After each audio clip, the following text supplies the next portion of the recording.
Trinidad and Tobago, and welcome to the Bourse Report. Well, it's been a while, but we're taking a look once again at financial results, and today we are looking at Agostini Limited as well as FirstCaribbean International Bank. Now, both companies or both groups would have reported increased earnings despite lower revenues for their respective financial periods.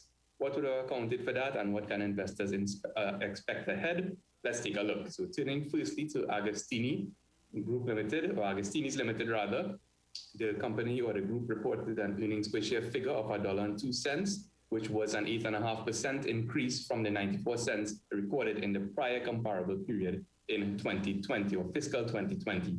Revenues, as mentioned, were down just around 5% from 1.85 billion to 1.65 billion. However, operating profits did increase 6.4% from 150 to 160.1 million dollars. There was a decrease in finance costs from 17.8 to 15.7 million, and ultimately net profit attributable to equity holders improved by that 8.8% from 65 million to just over 70 million TT dollars.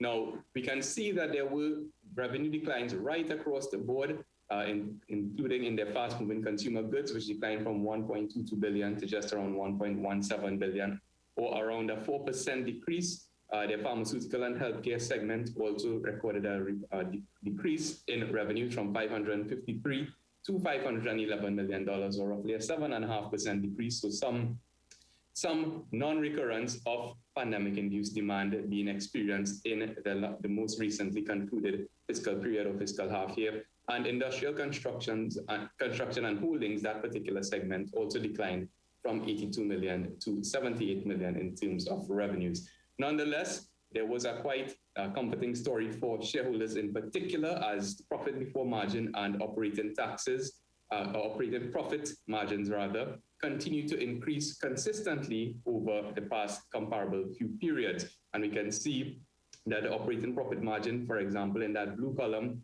would have increased steadily from 7.4% in the half year of 2018 to currently 9.1% in the fiscal half year of 2021. That profit before tax margin increasing from 6.6% to 8.2%. What does this really mean for investors? Well, it means that the Agostini Limited, or AGL, is continuing to derive more profits for every dollar of revenue generated. So despite that decline in that revenue on the comparable period, we saw that there was an increase in that efficiency of turning revenues or sales into profits for shareholders, and that could only be a good thing. So at a price of $24.50, Agostini is trading at a price earnings ratio of 12.8 times, which is above the sector average of 8.7 times. Nonetheless, the stock does offer a very attractive dividend yield of around 3.3% in the context of the current environment relative to the sector average of 3.2%. And there have been quite a number of quite impressive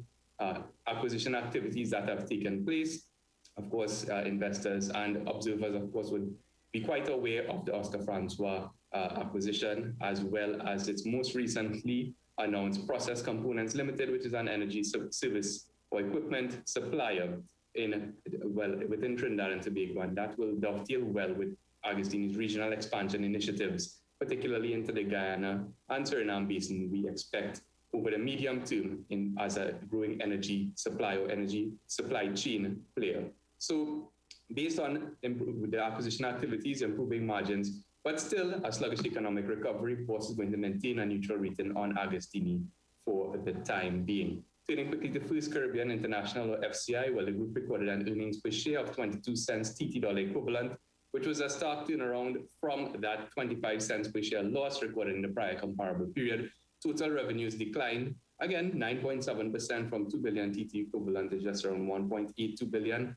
Operating expenses also decreased from 1.37 to 1.35 billion, so a very marginal, roughly 2% decrease there. The big change, of course, was that decrease in credit loss expenses on financial assets, which shrank from 711 million TT dollar equivalent in the half year of 2020 to 84.4 million in the half year 2021. Profit attributable to shareholders swung from that loss of 391 million TT equivalent to 346 million TT equivalent profit.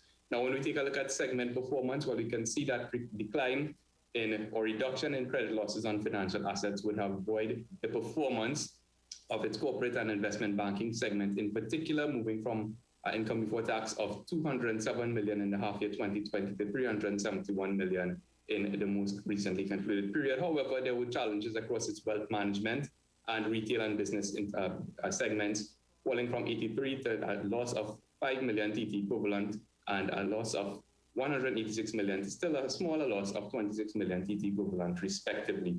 So at a price of $6.50, FCI is trading at not a positive price to earnings ratio, so nothing that we can really conclusively draw there relative to this sector, and offers a dividend yield of 1.3%, which is well below the sector average of 2.1%.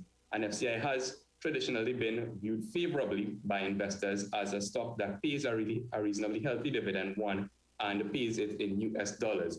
So with regional vaccine acceleration increasing, that could only mean good things in the medium term, we expect, for FCI as well as many other publicly listed companies. But with that dividend uncertainty and still the length of those economic challenges being quite uncertain, Bourse is going to maintain a neutral rating on FCI for the time being. But that's it for this week's report. For more information, you can give us a call at 226-8773, email us at invest@boursefinancial.com, or check out our website at bourseinvestment.com. And you can also catch us in the bigger, better business section of today's Trinidad Guardian. Stay safe, get vaccinated, and we'll see you next week. This has been the Bourse Report.